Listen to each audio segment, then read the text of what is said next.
WhatsApp guys, আসসালামু আলাইকুম। This Atik, so welcome to my new blog. So আজকে চলে আসলাম আরেকটা নতুন ব্লগ ভিডিও নিয়ে।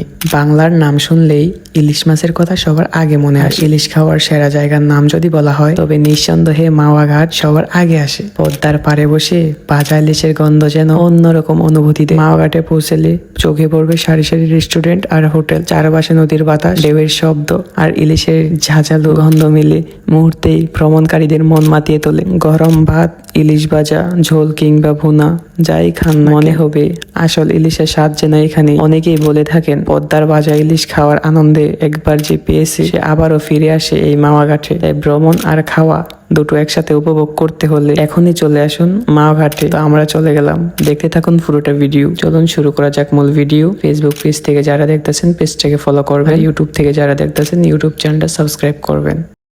এই ভিডিওতে মশলা দিচ্ছি পিওর, তাই ভিডিওটা দেখে সবাই মজা পাইবা শিওর।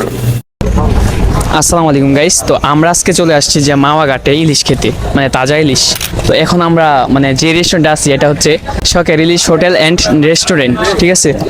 তো আমরা এখন এটার ভিতরে ঢুকবো এবং দেখবো এটার ইলিশগুলা কেমন। চলুন আমার সাথে। তো আমরা যদি একটু আমাদের এদিকে লক্ষ্য করি তাহলে দেখতে পাচ্ছেন আমাদের এক মামা সুন্দর করে ইলিশ ভাজতেছে, এক কথায় অসাধারণ আমরা দেখতে পাচ্ছি। তো আসো আমরা ভিতরে যাই। তো এখানে হচ্ছে সবগুলা হচ্ছে কাঁচা ইলিশ, ঠিক আছে।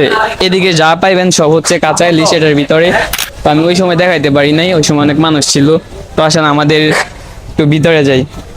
সেলিব্রিটি এনে রেখে গেছিলাম, উনি এখানে দেখবে যে পাহারা দিবে মাছগুলাকে ঠিকঠাক মতো কাটা হইতেছে কিনা। আসলে ভাইয়া মাছটা কি ঠিকঠাক মতো কাটা হইছে? একবারে ঠিকঠাক মতোই কাটা হচ্ছে, একবারে ঠিকঠাক মতোই কাটা হচ্ছে। মানে মাছগুলা দেখে তোমার ফিলিংসটা কেমন মনে হচ্ছে? অনেক ভালো, অনেক ভালো। এটা কি পাঙ্গাস মাছের মতো লাগছে নাকি ইলিশই লাগছে? ইলিশই লাগতেছে। এটা সত্যি কি ইলিশ? একবারে ইলিশ। তুমি শিওর? শিওর, গন্ধই বুঝে লাইতেছে। তাইলে সমস্যা নাই ভাই, ও একদম আকির একদম শিওর আছে, কোনো প্যারা নাই। আর গাইস এদিকে যদি আমরা একটু লক্ষ্য করি তাহলে এদিকে সবাই খাওয়া দাওয়া করতেছে, ঠিক আছে। সো গাইস আমাদের ফাহিম ভাইকে এখন কিছু আমরা জিজ্ঞাসা করব, ঠিক আছে, ওনার এখানে এসে ফিলিংসটা কেমন। তো ফাহিম ভাই, আপনি যে এখানে আসছেন এই নরসিংদী থেকে এত জার্নি করে যে আসছেন, আপনার ফিলিংসটা কেমন?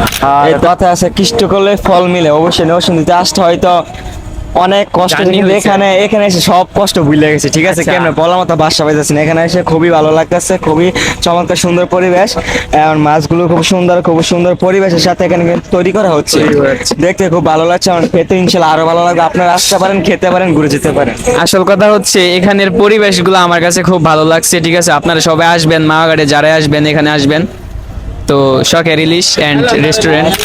ধরো দেখো আমাদের মাছটা একদম পিওর হয়ে গেছে, ঠিক আছে। এখন আমরা বাজতে নিয়ে যাব। এখন আমরা যাব আমাদের মামার কাছে, যিনি আমাদের মাছগুলা সুন্দর করে ভেজে দিবে, জাকানাকা করে দিবে। আসলে বিষয়টা হচ্ছে এখানে অনেক মানে তেলগুলো এত পরিমাণ হিট হয়েছে যা বলার বাইরে।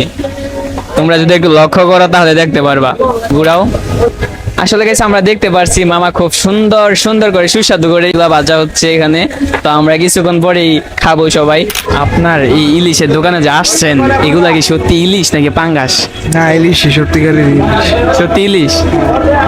আসলে আমি সন্দেহ হয়েছি প্রথম যে এই ইলিশগুলা তো নদীতে পদ্মার মাঝে তৈরি হয় নাকি, মানে বাইরে। তো এই ফ্রিজের ভিতরে কেন রাখা হয়? ফ্রিজিং মানে পদ্মা থেকে আইনা 2-1 দিন রাখা হয়, তো ফ্রিজিং করে রাখতে হয় না। আচ্ছা, আপনার ওই সময় আপনি দেখছিলাম যে আপনি ইলিশের কি বলে এটারে কি চেক দিয়েছেন ওই সময়, এটা আমি বুঝি না। চেক দিলাম যে মাছটা তাজা আছে নাকি। ও আসলে গাইস আমাদের এই বড় ভাই আমাদের সাথে থাকলে সবকিছু সলভ হয়ে যায়। উনি আমাদেরকে এখানে নিয়ে আসছে ওনার দায়িত্বে, তো সবাইকে উনি সাপোর্ট দিতেছে, খুব ভালোবাসা দিতেছে। তো তার জন্য আমরা সবাই দোয়া করব। আর এদিকে আমাদের ইলিশটা ওটার পরে আমাদেরটা হবে, ভাজা হবে, তারপরে আমরা সবাই দেখাবো কিভাবে আমরা খাই, ঠিক আছে। তো এই পর্যন্ত ভালো থাকেন। ফাইনালি চলে আসলাম খাইতে। তো এখন আমরা খাইতেছি, দেখো সবাই আমাদের এক ভাইয়া এখানে সবাইকে হেল্প করতেছে, সবাইকে দিয়ে দিতেছে। আর গাইস এত স্বাদ লাগছিল যা বোঝানো যাবে না, ঠিক আছে। আসলে ইলিশগুলা অনেক স্বাদ ছিল, আপনারা যদি না খান তাহলে জীবনেও বুঝবেন না। আর আমিও খাইতেছি খুব মজা করে, একটু ভিডিও নিতেছি। আজকের ভিডিওটা এই পর্যন্তই। তো দেখা হচ্ছে পরবর্তী ভিডিওতে। সেই পর্যন্ত সুস্থ থাকুন, ভালো থাকুন, আল্লাহ হাফেজ, আসসালামু আলাইকুম।